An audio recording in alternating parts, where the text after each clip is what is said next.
Hi everyone, welcome back to my channel. So it's been some time since the last I did a voiceover tutorial. So this video is going to be a bit longer because I'm going to be demonstrating two different approaches in painting this purple tulip. As you can see now, I'm trying to choose the right tulip shape that looks fresh and vibrant still. So while I paint this purple tulip using two different approaches, which is wet on wet technique and wet on dry, I'll be sharing more information on how to nail a good painting using these two techniques, as well as some tips that can be useful for you. And apart from distinguishing between these two painting methods, I am also going to be showing you on how to use both these techniques to complement each other's appearance or look by combining them together. So don't skip, and I hope you'll watch till the end.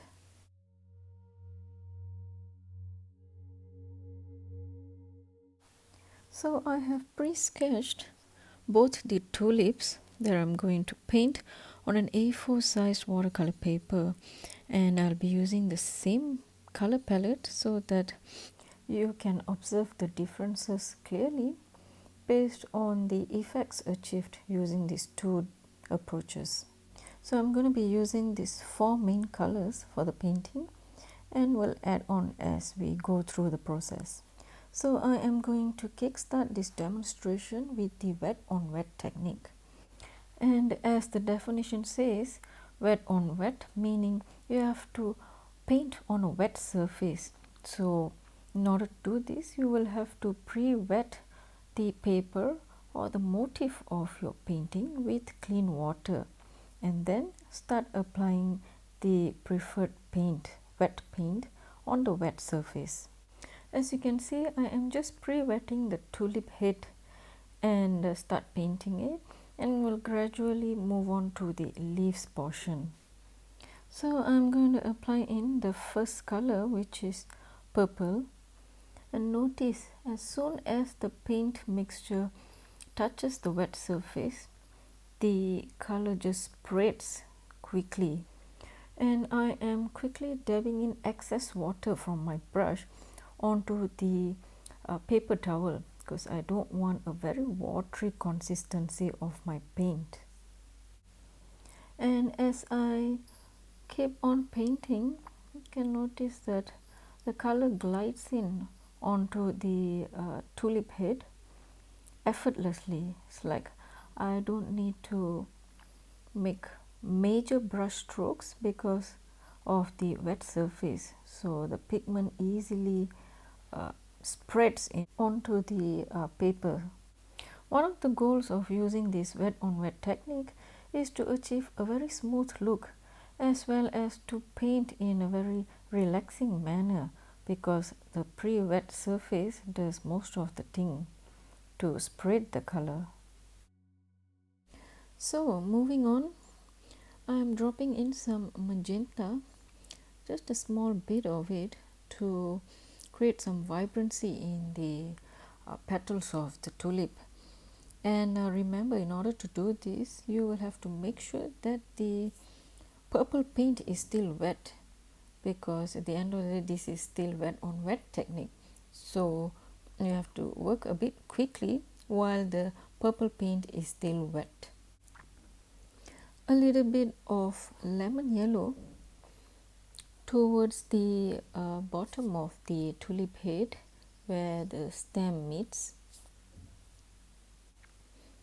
And once again, these colors should get onto the paper while it's still wet, while your painting is still wet. You can also create some extra effects by touching the edge of the motif, painting motif, with your wet brush. As you can see, the moment I drag the wet brush towards the edge of the main painting, you can see some of the pigments bleeding onto the other wet area. And this is one of the unique effect you can achieve.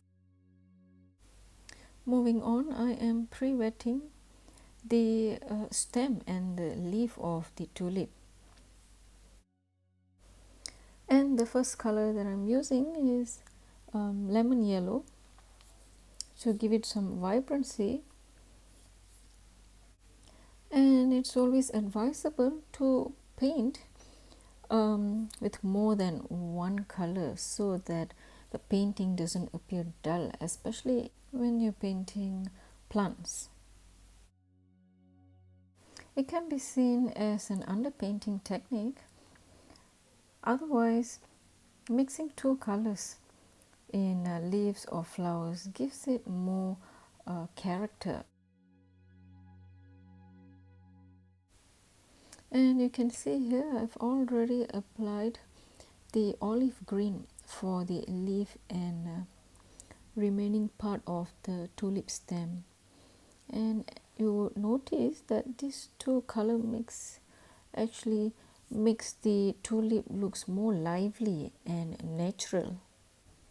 Notice how easily both the olive green and lemon yellow has blended in very well with the assistance of the pre-wet surface, and it has also resulted in a very smooth look. So, do you like bokeh effect in your watercolor painting?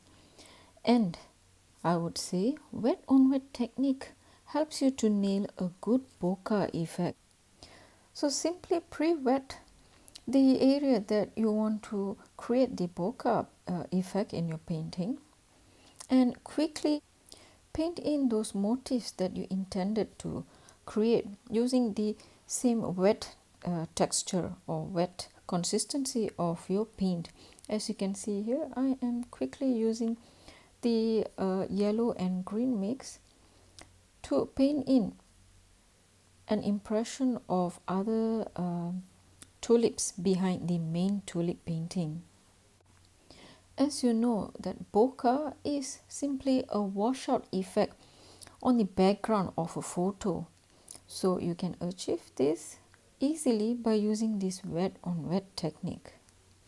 And there is no hustle on the details or the sharp shapes or details of the bokeh effect. So you can see here as I demonstrate with just the similar color combinations of the main tulip, you already can have the impression of the tulip bokeh background. Well, I'm not sure if I put them in the correct words, but I believe you would have understood what I meant from the demonstration of this painting. So you can see I keep on dropping some wet paint while that area is still wet till I am satisfied with the bokeh effect that I've achieved. Just repainting the leaf of the main tulip. So if you notice that your painting has already dried before you drop in the next color, just pre-wet it with a clean damp brush. That will do the trick. A close-up of the smooth effect achieved with the wet and wet technique, especially the bokeh. And over here I am just pre-wetting the leaf area that has dried with a clean damp brush. As I mentioned earlier, this is another trick. If you can't work on wet technique in a very quick manner, you can just pre-wet the dry area and reapply the paint. So usually in a wet and wet painting, the artist is not so worried about the sharp details of the painting that they are creating, but it's more of the smooth look and color coordination. Now I am just demonstrating on a separate piece of watercolor paper on how to distinguish between a good wet on wet technique versus a bad one. So the first one, you can see the first wash that I've made is the light wash, very watery consistency of the olive green, and I have dropped in a very wet consistency of the purple, and both these mixes are very watery, and you can see it's like a pool of water combined together.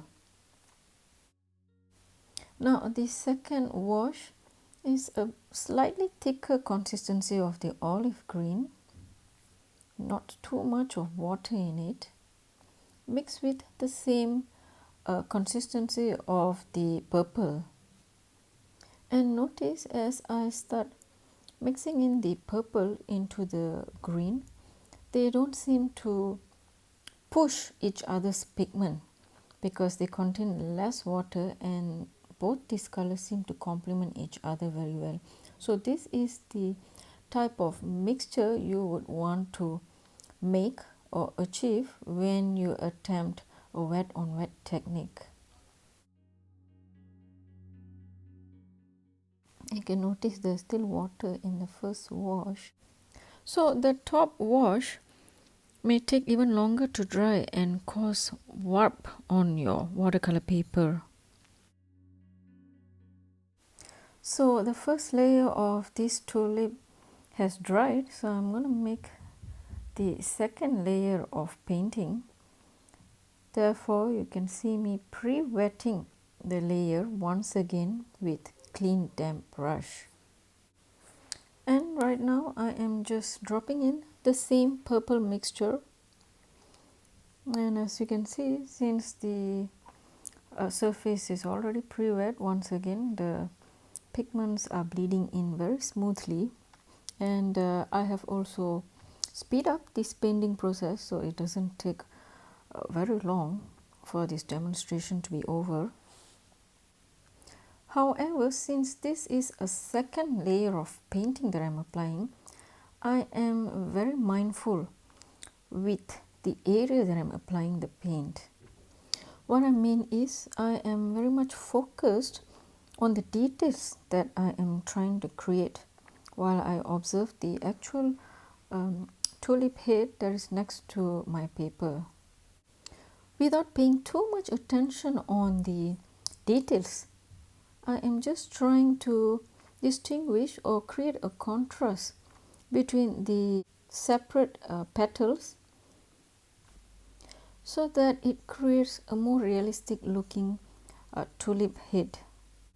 So bear in mind that the second layer of any watercolor painting is very much crucial because you need to distinguish between the light and shadow areas as well as correcting any mistakes that was created in the first layer. So now I'll move on to demonstrate the wet on dry method, whereby the paper is dry and you don't pre-wet it, and I'm gonna go right in and paint the first color, which is the purple.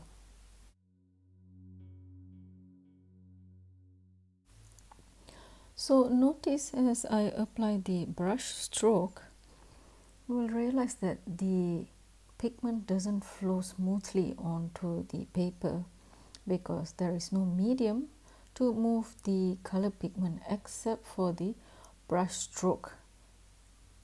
So the wet on dry technique will rely most of the time on the brush strokes that you make to control the movement of the paint.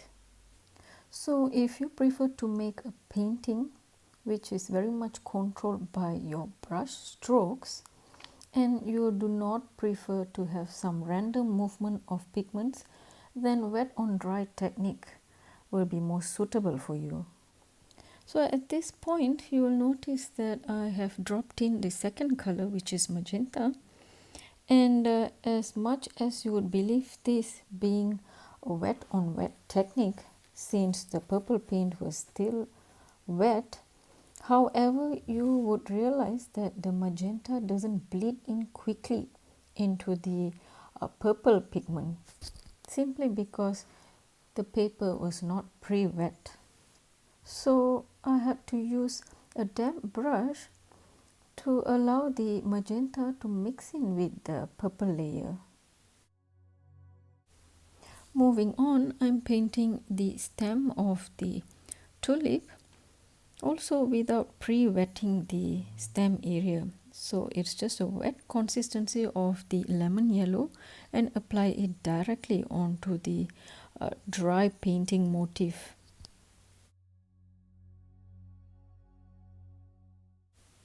So similar to the magenta color, I am dropping in the olive green onto the leaf and stem area, which has already been painted with the lemon yellow.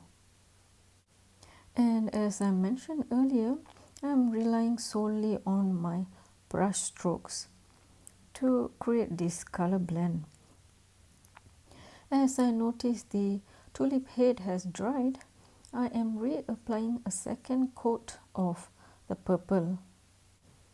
And since this is a second layer of painting, similar to the first tulip painting, I am focused very much on the details of this layer, whereby I am trying to reshape the petals and trying to create a contrast between the light and shadow areas of the tulip head.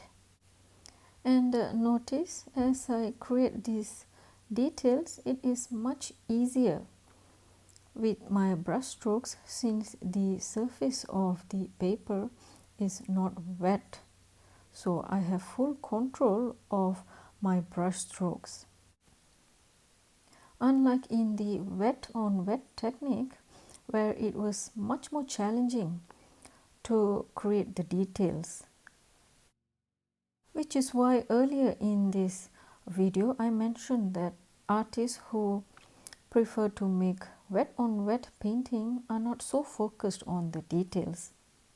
So I have added in some ultramarine blue to the purple mix to get a bluish purple mixture of paint to create some contrast towards the middle of the tulip head. Unfortunately, I have accidentally missed out the recording of this painting process. Next, I am going to use the same bluish purple mixture and apply that onto the other parts of the petal. So just loosely applying some brush strokes onto that dry layer in an attempt to create some color variations.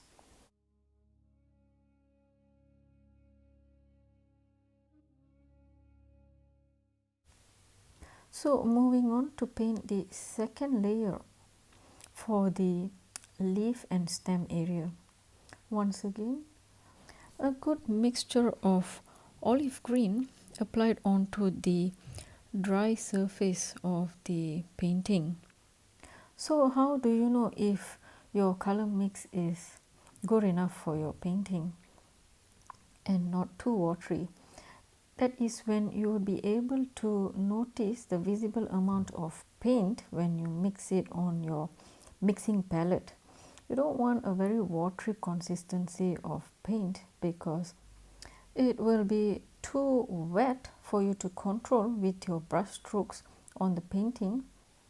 And secondly, you might have to rework on your painting several times because such paint consistency will result in very dull or light painting once it dries. So just apply a good amount of paint mixture, something that's thicker than a normal water consistency, and apply it onto your painting. To avoid all those hard edges from the paint, simply use a damp brush to smoothen over that paint.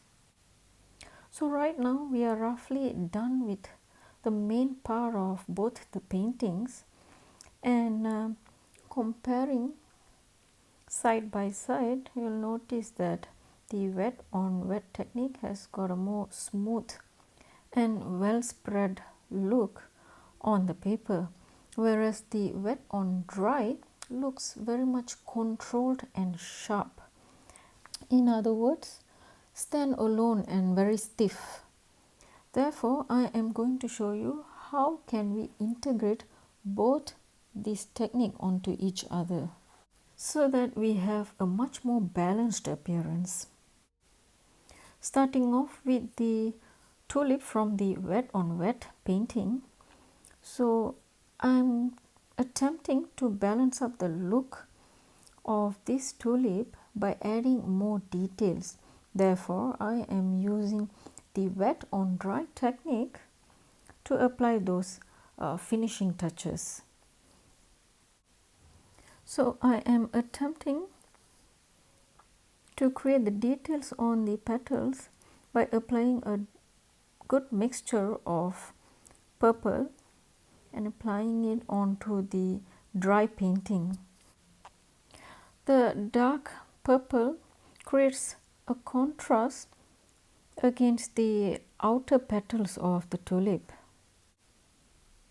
and I am also applying the same dark purple mixture by applying some light brush strokes to create the veins onto the outer petals.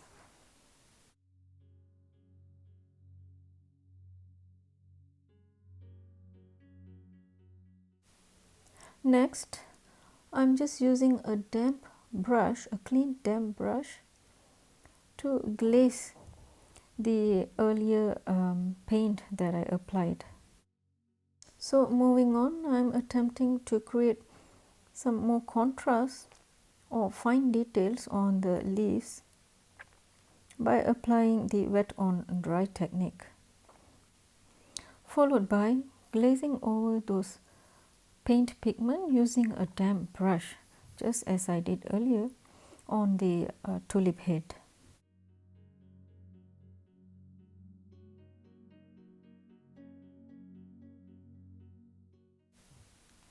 And now to create some shadows on the painting, I've mixed some gray.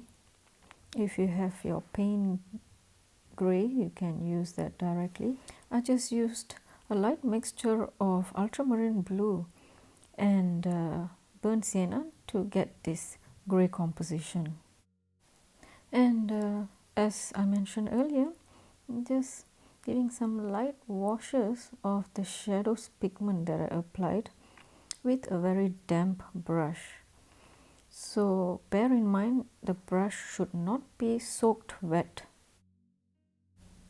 And to finish up this tulip painting, I am going to apply some white gouache as highlights and extra details on the petals of the tulip. Notice as I apply the white gouache, it adds some vibrancy to this painting.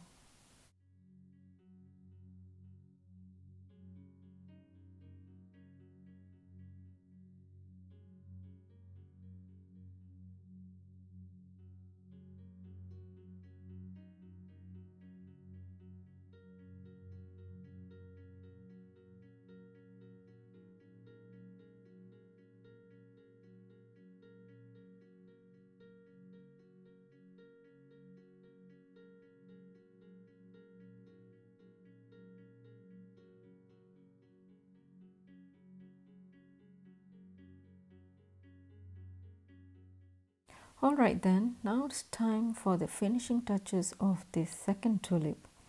Once again, the same shadow effect.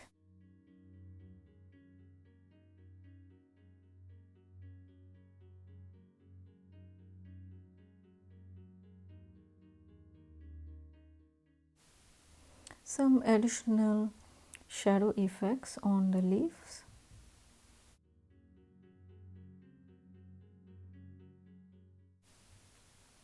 And similar details as in the tulip number 1.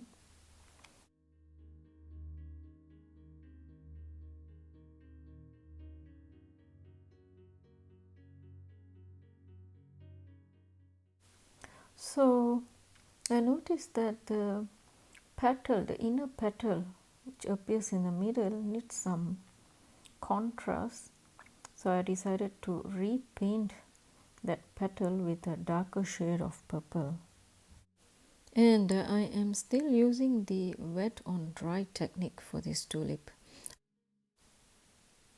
More details onto the other petals of this tulip, and I think by now you would realize that the wet on dry painting technique most of the time results in a much more lighter image, and therefore you have to repaint them several times, therefore incurring several layers of paint in order to achieve a very vibrant image.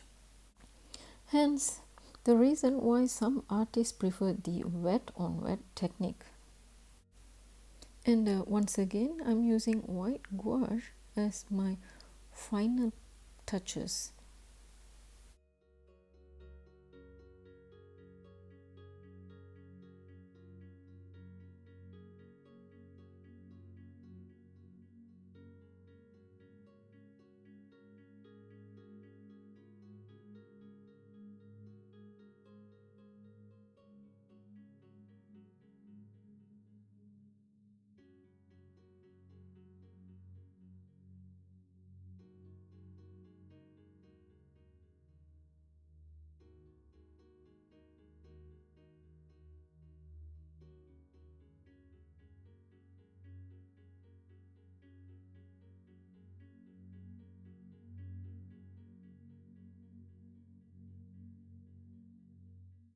And now I am going to show you how to complement this standalone tulip using the wet on wet technique. In order to balance up the look of this wet on dry painting, we can complement it with a wash out or smooth looking background. And the best way to achieve this is by applying the wet on wet painting technique. So right now I am pre-wetting the area surrounding the tulip painting with some clean water and randomly dropping in some paint mixes from the same color palette.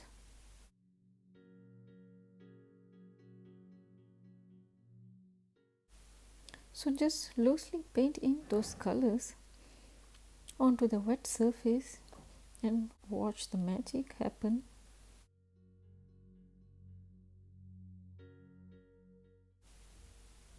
Use your brush strokes to move those pigments all over the wet surface to create a nice soft background. You can also drop in some splatters from your brush while the surface is still wet. Be surprised to see the random effects that it creates. So there you go, a purple tulip painting using two different methods and ways to complement each other to create a much more balanced painting. And lastly, just to show you the dried painting mix that I made earlier to show you the comparison. So the first one appears to have very sharp edges, and you can see the purple has become more dominant against the green, and it also has some stains like a cauliflower effect, whereas the bottom one has a much more balanced look between those two color mix. And this also shows that you will have to rework more on the first painting mix. So if you liked this tutorial, then do like, share and subscribe to my channel. And don't forget to hit the bell icon for my latest video updates.